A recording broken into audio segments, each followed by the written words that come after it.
Live from New Delhi, you're watching DD India Live, India's voice to the world. I'm Abhishek Mahajan. Coming up in the next 30 minutes.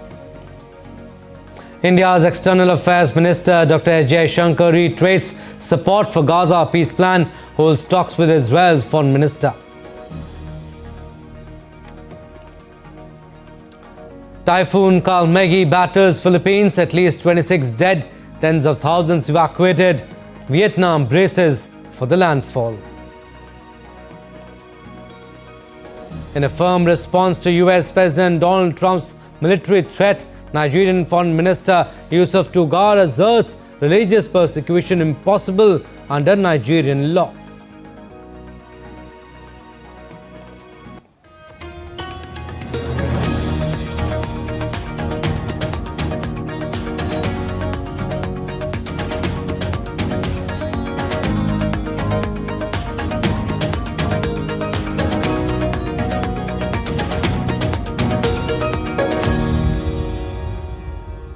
Our top story, India's External Affairs Minister Dr. S. Jaishankar held a meeting with Israel Foreign Minister Gideon Saar in New Delhi on Tuesday. The leaders held productive discussions on strengthening strategic partnership across various domains between the two nations.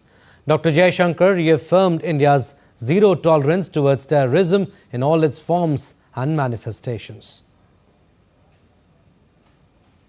India and Israel have a strategic partnership. And particularly in our case, the term has a real meaning. We have stood together in testing times, and we have created a relationship with a very high degree of trust and of reliability. Our two nations face a particular challenge from terrorism. It is essential that we work towards ensuring a global approach of zero tolerance towards terrorism in all its forms and manifestations. In the meeting, Dr. S. Jaishankar said that India supports the Gaza peace plan. We welcome the return of the hostages and the remains of those who unfortunately lost their lives. India supports the Gaza peace plan and hopes that it paves the way for a durable and lasting solution. Israel Foreign Minister Gideon Saar shared his perspective on developments in the region, the Gaza peace plan and efforts to build a durable and lasting solution. Condemning the horrific terror attack in Pahalgam, Gideon Saar said that radical terror is a mutual threat to both the nations. Radical terror is a mutual threat to Israel and India. We strongly condemn the horrific terror attack in Pahalgam. In the Middle East, Israel faces a unique phenomenon which I call terror states. The radical terror states of Hamas in Gaza, Hezbollah in Lebanon, and Houthis in Yemen have established themselves over the past decades. Uprooting them is necessary for the security and stability of our region. Calling India a global superpower, Saar expressed interest in building a long-lasting strategic partnership between India and Israel. I believe that India is the future. I told you that. India is the world's largest democracy and the fastest growing economy. India is a global superpower. Israel is a regional powerhouse. Our nations already share a warm friendship. Our goal is to build a long-term strategic partnership between Israel and India. Both ministers witnessed the exchange of MOU on training between India and Israel's foreign services.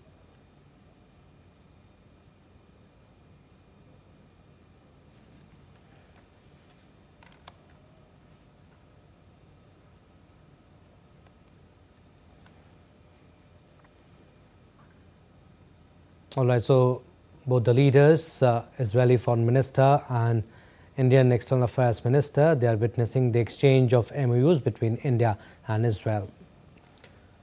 The Emerging Science, Technology and Innovation Conclave 2025, inaugurated by Prime Minister Narendra Modi on Monday, has set a new tone for India's scientific aspirations. DD India's Akshay Dongre speaks to Professor Vivek Menon from Amrita University on how government's interest and efforts in AI has led to various diversifications. Take a listen. Prime Minister has announced this fund. His leadership has been, monumental as far as the promotion of innovation, technology, and environment in the country is concerned. How do you see his role? Yeah, the Prime Minister's role has been transformational, needless to say, and he has been leading from the front. And his keen interest and insights on AI has actually led to a lot of diversification, where we can find that a lot of the funding that has come from the ministries is also now having an AI component. Earlier, which was mostly domain focused, right, is now there is always an element of AI.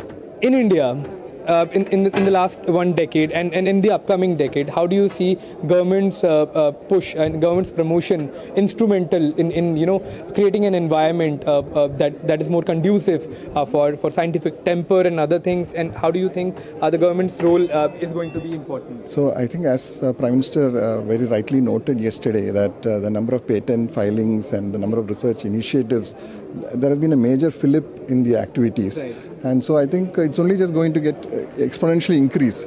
And with the number of opportunities that are arising, thankfully facilitated by this generous investment that Prime Minister has announced, is actually only going to encourage more and more participants, and it's able to kind of cover more and more ground, right, and also allow more and more stakeholders to participate. And especially the announcement regarding private and public participation, that was actually been a call to action. Niti Aayog member V.K. Saraswat has emphasized the need for a coordinated policy approach to achieve high economic growth with sustainability. Speaking at the Emerging Science, Technology and Innovation Conclave, he also stressed the importance of incentivizing research and development in private sector. The translation of the work which is being done in R&D institutions or MSMEs into large scale requires investment. So in my talk also I mentioned that this requires more than what we are investing today. This requires more incentives in that, so that private participation takes place in a big way. Public-private participation will depend upon demand. You have to create demand, and you have to put the processes and the policies more attractive. So if these two things you do, I'm sure the transition to sustainability will take place in a much better manner. Sustainability is not an add-on. Sustainability is a base. Now no more sustainability is an add-on. It is a base. And if we have to work for the base, we have to work through a policy. India is taking a major step towards green industrial transformation. The government is working on a new scheme to promote clean steel making technologies aimed at cutting carbon emissions and encouraging the use of sustainable alternatives in steel production. In an exclusive interview with DD India's Tapas Bhattacharya, Ministry of Steel Secretary Sandeep Pontrik said the initiative is aligned with Prime Minister Narendra Modi's vision of making India a net zero nation by 2070. Joining me is the Secretary of Steel Ministry. Sir, you mentioned the fact that sustainability is a key factor. I also mentioned that it is high time that green steel should be looked into. What are the major challenges and the things that the sector is doing and the ministry is doing to improve that? I think in the path of sustainability, the main challenge is that it requires investments in terms of technologies. It also requires taking different routes, for example, from blast furnace route to DRI route. Ministry is planning a scheme to encourage especially small sector but all steel producers to go towards decarbonization, so that they are able to produce steel with lesser carbon footprint. We are also encouraging the steel industry to use hydrogen, at least at the pilot level, because it's likely that in next 5 to 10 years, hydrogen may become a viable fuel, especially the way the prices are decreasing. So both at policy level and at scheme level, the ministry is trying to ensure that steel sector and especially small producers they become less carbon intensive and also higher efficiency plants. So, Prime Minister also mentioned the fact that by 2070 we have to become net neutral. Is there any chance that steel industry is working to become partly aligned with that, or getting net neutral in due course of time? Yeah, of course. As the Honorable Prime Minister said that we have to become net neutral by 2070. So, what the target we are putting right now is that our steel sector will decrease the carbon footprint from 2.64 to less than that in coming years, and I am sure that by 2070 we will become net neutral. Much appreciated. It's a huge challenge. Yes, it is. Much appreciated. So that was the Secretary stating that they are working to become carbon net neutral by 2070, and it won't be long because they are working on green hydrogen and making sure that the aspect of the small sector as well as the steel sector are taken care of. With Campus and Piyush, this is Tapash Bhattacharya for DD India from Delhi. Now, India on Tuesday dispatched 20 tons each of humanitarian assistance and disaster relief materials for Jamaica and Cuba in the aftermath of Hurricane Melissa. In a post on X, External Affairs Minister Dr. Jaishankar wrote that an Indian Air Force flight carrying aid, including Arogya Maitri Bhishma Cube, rehabilitation support items, food and daily utilities, medicines, medical equipment, power generators, shelter support and hygiene kits, has departed from New Delhi. He added that India stands with its Global South partners in the face of such natural disasters and will assist them in recovery and reconstruction. Now, in Philippines, at least 26 people have been killed as Typhoon Kalmaegi hit the central region on Tuesday. Torrential rain, strong winds and storm surges forced tens of thousands to evacuate from their homes in several towns. Philippine Red Cross helped the residents being rescued in Cebu City.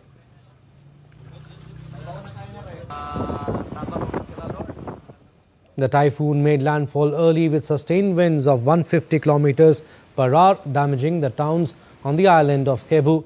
Homes and cars have been inundated and the Trans-Central Highway remained shut due to landslides and fallen trees. The typhoon is forecast to make a landfall on Thursday night or early hours of Friday morning in Vietnam's central regions. The government has said that it was preparing for the worst-case scenario. Amid threat of typhoon, death toll from a week of flooding and record rains in central Vietnam rose to 40 on Tuesday.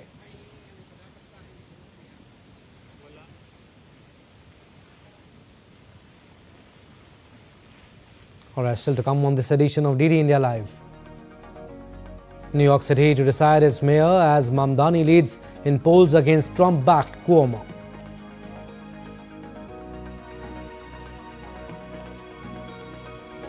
And former India cricketer Ravichandran Ashwin's much anticipated foray into Australian Big Bash League has been stalled by a knee injury.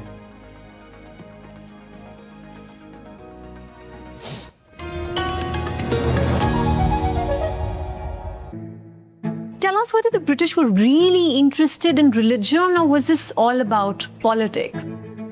The British wanted to know as much about it as they could. But what they got was not necessarily a truly accurate reflection of the lived reality. It doesn't matter what your religion is as long as the man is good. I cannot not ask you about the Kerala story, that contentious, controversial movie. It really was not just propaganda, it was just blatantly false.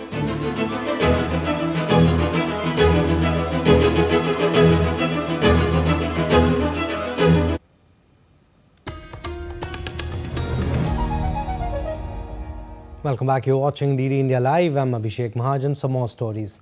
Under the vision of Atmanirbhar Bharat, that is self-reliance India, the Indian Army is driving indigenous innovation to forge a decisive technological edge. Southern Command has created a robust in-house ecosystem for design, development and large-scale production of combat-ready drones. These indigenous drones demonstrated exceptional precision, endurance and mission flexibility under contested combat conditions. The validation marks a milestone in embedding indigenous technology directly into operational frameworks.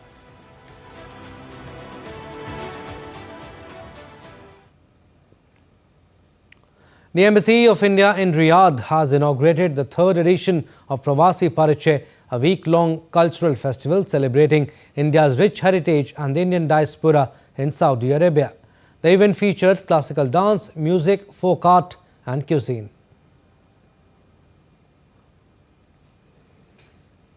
Launched in 2023, Pravasi Pariche has grown into a major platform for the 2.74 million strong Indian community in Saudi Arabia. This year's edition featured a special Gita Mahotsav and 4 state-themed days. The embassy's partnership with diaspora organizations has strengthened cultural ties and community participation, promoting India's heritage and goodwill abroad.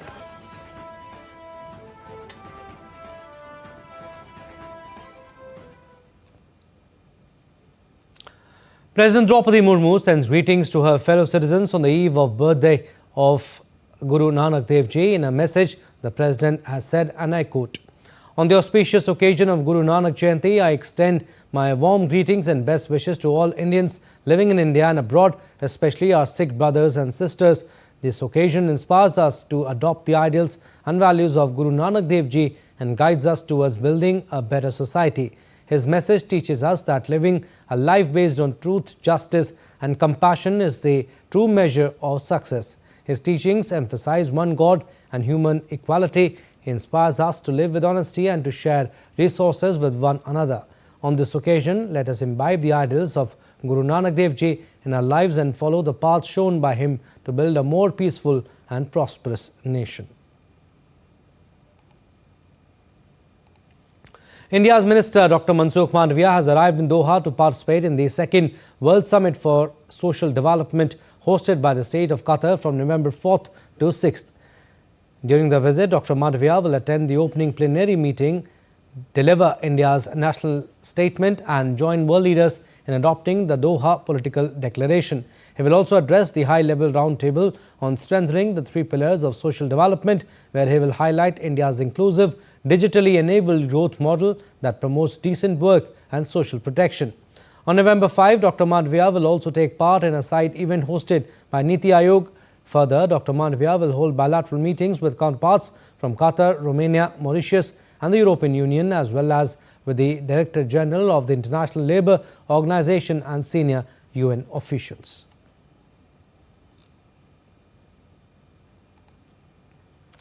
Voters in New Jersey and Virginia head to the polls, choosing their next governors, a crucial early test of how Americans are responding to President Trump's turbulent first 9 months in office. In New York City, a high-profile mayoral showdown, Democratic Socialist Zohran Mamdani taking on former Governor Andrew Cuomo, who's running as an independent. Meanwhile, in California, voters decide whether to hand Democratic lawmakers control over congressional redistricting, escalating the fight for power in the U.S. House ahead of next year's midterms. More than 3 million people voted early in Virginia, New York and New Jersey, in each case far exceeding the totals from 4 years ago. In New York City, there were 735,000 ballots cast, which was more than 4 times the number in 2021. Now, Nigerian Foreign Minister Yusuf Tuggar said on Tuesday that state involvement in religious persecution was impossible in Nigeria under the country's laws and constitution. He was responding to a question about US President Donald Trump's warning of possible fast military action in Nigeria if it fails to crack down on the killing of Christians in the country. Speaking in Berlin alongside his German counterpart Johann Wadefull, Tuggar pointed to his country's constitutional commitment to religious freedom and rule of law. As we've articulated what our Constitution says about religious freedom, what our federal laws say about religious freedom,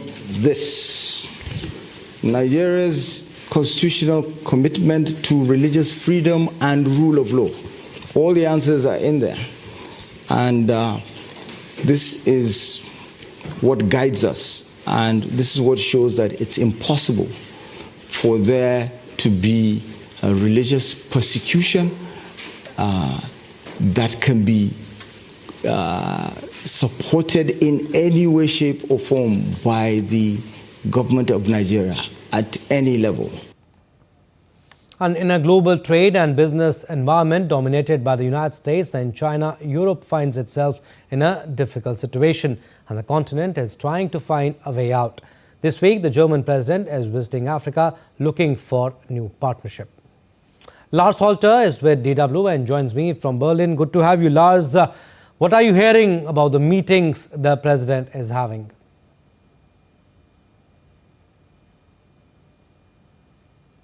Thanks for having me. Well, let's go through it country by country. The German president, Frank-Walter Steinmeier, started his trip this past weekend in Cairo.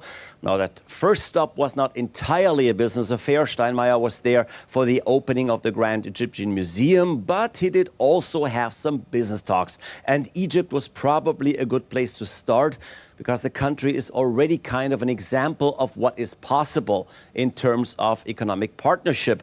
According to the Africa Focus Group at the Association for the German Economy, Egypt is very interesting for German companies. It's a large market that already sees many joint projects in realization.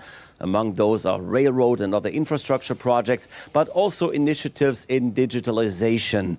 Looking at the president's next stop, Ghana, that's also a market with somewhat closer ties to Germany, and not only with regards to African exports of cacao, fruit, and natural rubber, but specifically as a market for the pharmaceutical sector that is investing there to make the country a hub for the production of vaccines. Lars, also Egypt and Ghana are countries with established economic partnerships. How about developing new markets?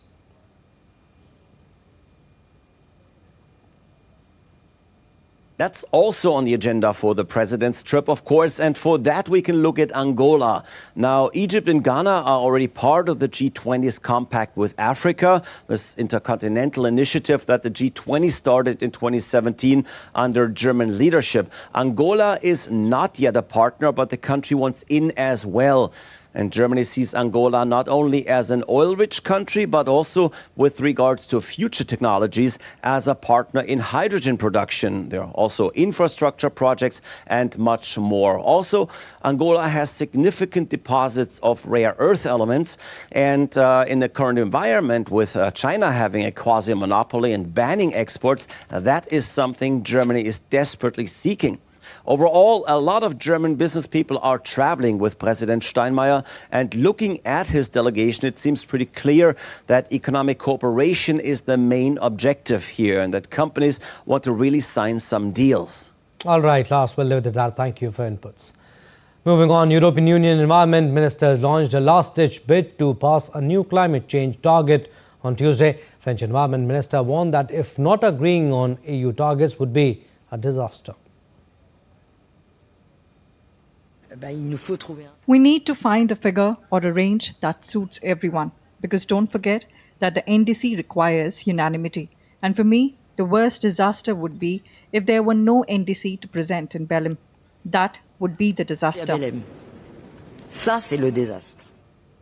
At least 7 people have died and 4 people are still missing after an avalanche on Mount Yalung-ri in Nepal occurred on Monday morning.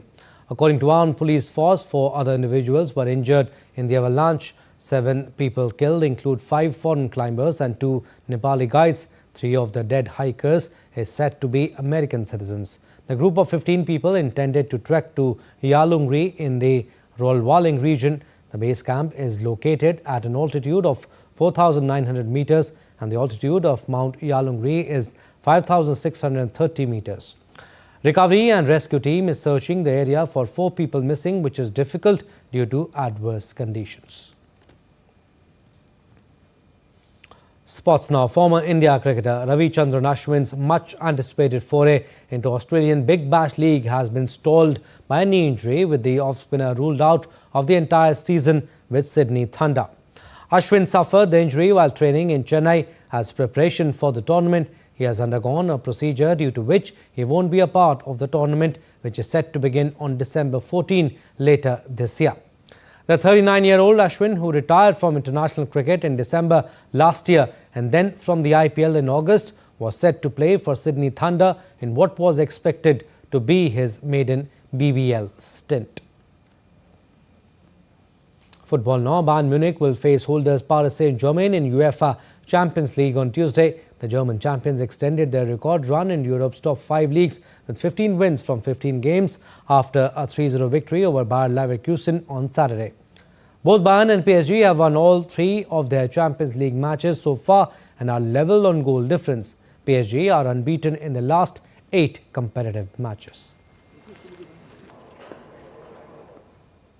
Well, that's all we have in this edition of DD India Live, but do let us know your thoughts on the news of the day. For those on the go, you can get all the latest news and updates from India and across the world on DD India mobile app. The app is available on both Android and iOS platforms. Scan the QR code on the screen to download now.